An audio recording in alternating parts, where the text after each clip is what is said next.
Esta ponte, construída em 1927, é o que dá acesso ao cenário da história de hoje.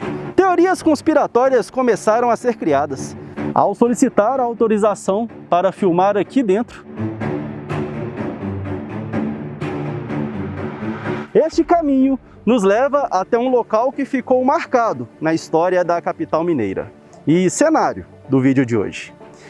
Eu sou Eberton Lopes e hoje eu vim te mostrar o antigo Sanatório Modelo, lugar inaugurado em 1928 para receber pessoas com tuberculose.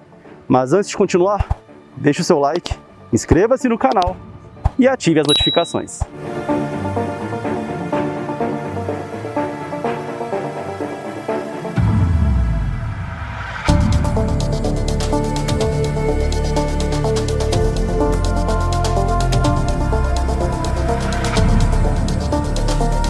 Lixo, entulho, mau cheiro. Esta é a situação da estrada do sanatório, via criada para dar acesso ao antigo Sanatório Modelo. Este local fica na região norte de Belo Horizonte, bem perto da divisa com a cidade de Santa Luzia. A imponente construção é rodeada pela Mata do Isidoro, um espaço verde de 10 km², que equivale a toda a área interna da Avenida do Contorno.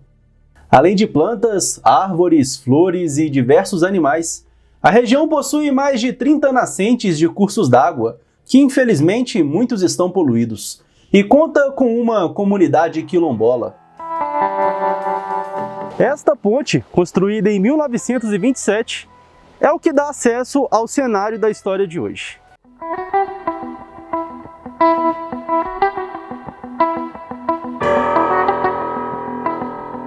Você já ouviu falar nos sanatórios criados para receber pessoas com tuberculose? Eu vou te contar uma curiosidade interessante. Nas primeiras décadas do século XX, Belo Horizonte era conhecida como cidade sanatório, que recebia doentes até de outros países que estavam infectados pela chamada peste branca, a tuberculose. O motivo da escolha da capital mineira era o clima ameno da região, que criava condições favoráveis para a recuperação. E para começar a contar a história do sanatório, eu preciso falar sobre o homem responsável por tudo isso. O nome dele? Hugo Werneck. 28 de setembro de 1878. Nesta data nascia na capital carioca Hugo Furquim Werneck. Em 1901, foi diplomado como médico pela Faculdade de Medicina e Farmácia do Rio de Janeiro. Trabalhou muito e, após 5 anos, foi acometido por uma enfermidade. A chamada peste branca fez com que o seu pai ficasse muito preocupado e, por isso, ele foi levado para a Suíça, país de clima ameno, para ficar em um sanatório.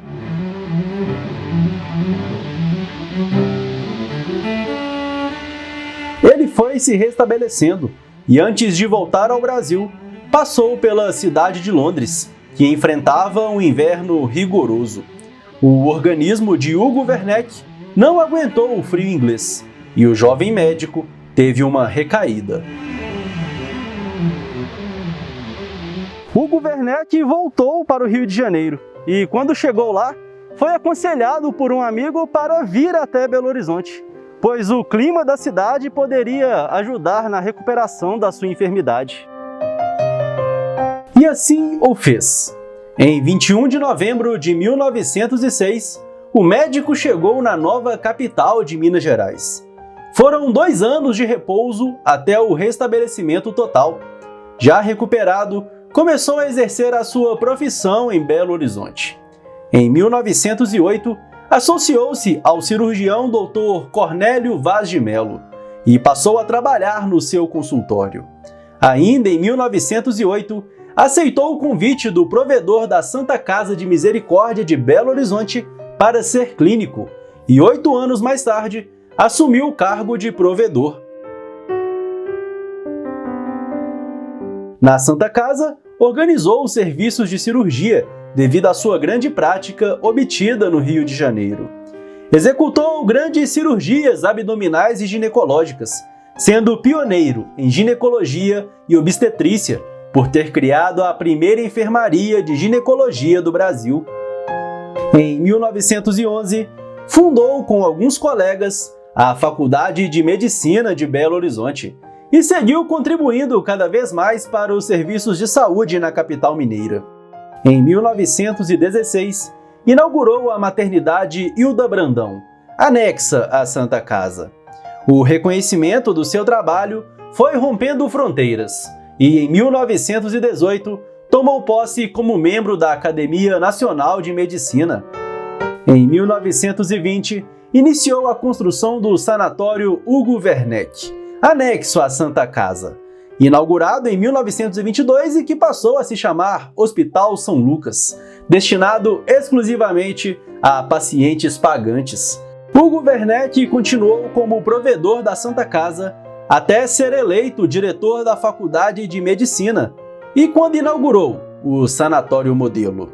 Esta área pertencia ao poder público, mas foi doada ao médico Hugo Werneck para que aqui ele construísse um hospital com seus próprios recursos.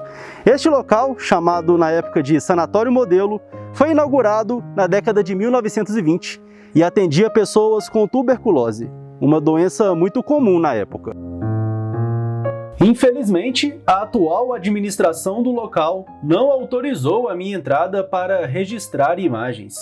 Mas o prédio tinha mais de 8.000 metros quadrados e, ao seu redor, espaço suficiente para os pacientes respirarem ar puro e recuperarem os seus pulmões.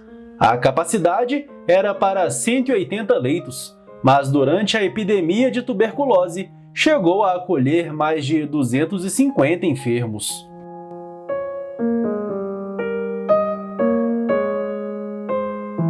A tuberculose é uma doença causada por uma bactéria chamada bacilo de Koch. Afeta tradicionalmente o pulmão, mas pode atingir outros órgãos do corpo humano. Muitas pessoas podem servir como incubadoras do bacilo de Koch, ainda que nunca apresentem os sintomas causados pela tuberculose. De acordo com o Ministério da Saúde, cerca de 70.000 brasileiros são diagnosticados com tuberculose todos os anos. A epidemia da doença assustou a sociedade nas primeiras décadas do século XX. Assim como nestes tempos de Covid-19, no auge da epidemia de tuberculose, se o doente começasse a tossir repetidamente, já inspirava desconfiança. A pessoa tinha que se isolar. Como a chamada moléstia que não perdoa era transmitida pelo ar, os tuberculosos provocavam pavor de quem estava perto.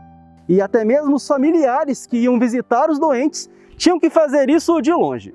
O preconceito na época era imenso. Quando a pessoa tossia de uma forma intensa, tinha-se a ideia de que aquela pessoa levava uma vida desregrada, como a dos poetas. Castro Alves faleceu aos 24 anos em decorrência de tuberculose. Ou era taxado como sendo de origem humilde, sem alimentação suficiente e saneamento básico, pois a doença só atacava aqueles que tinham baixa imunidade. Sem nenhum tratamento eficaz conhecido, os sanatórios se multiplicavam em cidades de clima ameno, como o de Belo Horizonte. Esta realidade mudou com a criação de tratamentos com remédios que conseguem curar a doença.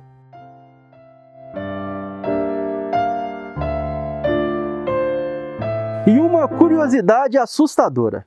Você sabia que 1 a cada 3 pessoas no mundo está infectada com a bactéria que causa a tuberculose, só que em estado dormente? O bacilo pode se tornar ativo por fatores que enfraquecem o sistema imunológico, como o HIV ou a idade avançada. Mas vamos voltar à história. Hugo Werneck faleceu aos 57 anos, mas não foi de tuberculose. A doença que dizimou a sua vida foi o câncer. O médico ficou marcado na história de Belo Horizonte. O Sanatório Modelo funcionou até o ano de 1979, quando o imóvel passou a ser responsabilidade da Fundação de Obras Sociais da Paróquia da Boa Viagem, que estabeleceu no local o Recanto Nossa Senhora da Boa Viagem, um asilo de idosos. A instituição que abrigava os idosos funcionou aqui até o ano de 2012. Na época da interrupção das atividades, 68 pessoas moravam no local. E como aquele período antecedia a Copa do Mundo no Brasil, teorias conspiratórias começaram a ser criadas.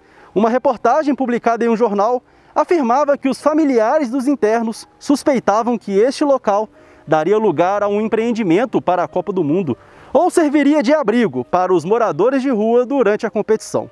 Mas a verdade é que tudo isso ficou abandonado por quase 10 anos. E toda esta imensidão de verde e história começa a ter um novo uso a partir de agora. O antigo sanatório, que passou a ser o Asilo Recanto Boa Viagem, passa a ser chamado por Casa de Francisco.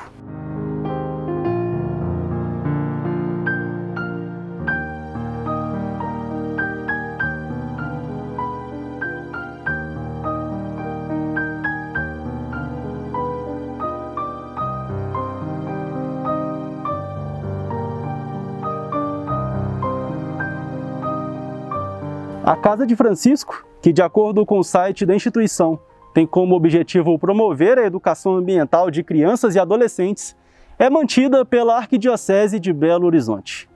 Ao solicitar a autorização para filmar aqui dentro, eu queria valorizar a história do local e ressaltar a importância do médico Hugo Werneck para a medicina e a cidade de Belo Horizonte.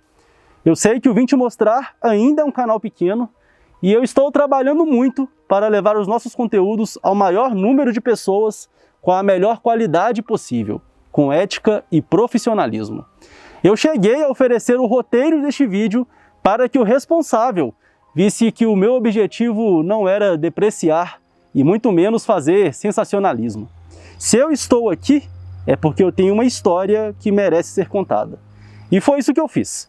Contei uma parte importante da história da capital mineira dentro da medida do possível.